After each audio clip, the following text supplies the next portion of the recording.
விவசாய நண்பர்கள் அனைவருக்கும் வணக்கம். இந்த வீடியோ பதிவுல நம்ம எதை பத்தி பார்க்க போறோம் அப்படின்னா, மாண்புமிகு தமிழக முதலமைச்சர் ஜோசப் விஜய் அவர்கள் விவசாயிகளுக்கான கடன்களை தள்ளுபடி பண்ணியிருக்காரு.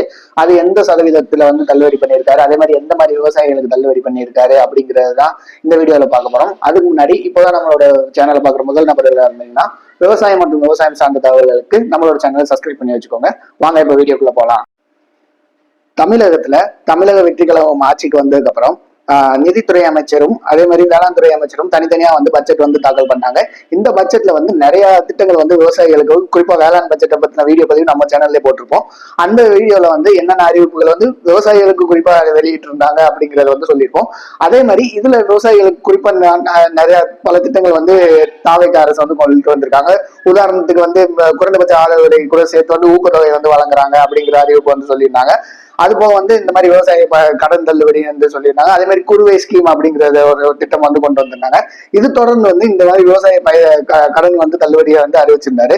இது சட்டப்பேரவை 110 விதியின் கீழ் சிஎம் ஜோசப் விஜய் அவர்கள் என்ன சொல்லியிருந்தாங்க அப்படின்னா, இந்த மாதிரி விவசாய கடன் தள்ளுபடி பண்றோம். அதாவது குறிப்பா 75,000 வரைக்கும் கடன் ரூபாய் 75,000 வரைக்கும் கடன் வாங்கின விவசாயிகளுக்கு 100% தள்ளுபடியும், அதே மாதிரி 75,000 இருந்து 1 லட்சம் வரைக்கும் கடன் வாங்கின விவசாயிகளுக்கு ரூபாய் 40,000 தள்ளுபடியும், அதே மாதிரி 1 லட்சத்துக்கும் மேல கடன் வாங்கின விவசாயிகளுக்கு ரூபாய் 35,000 தள்ளுபடியும் அறிவிச்சிருந்தாரு. இது சட்டப்பேரவையில விதி 110 கீழ் மாண்புமிகு முதலமைச்சர் ஜோசப் விஜய் அவர்கள் அறிவிச்சிருந்தாரு.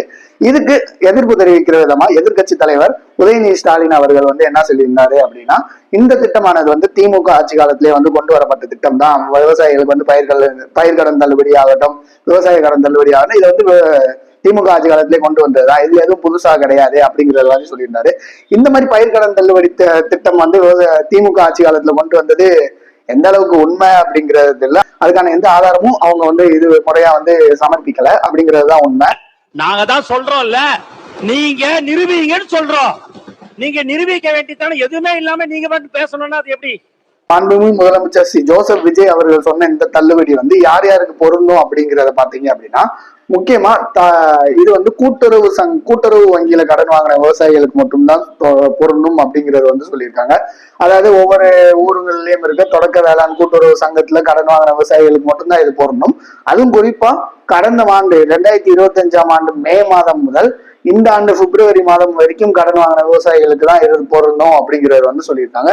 இது முக்கியமா அந்த 2 அறிவிப்பு இந்த கடன் சொல்லியிருக்காங்க.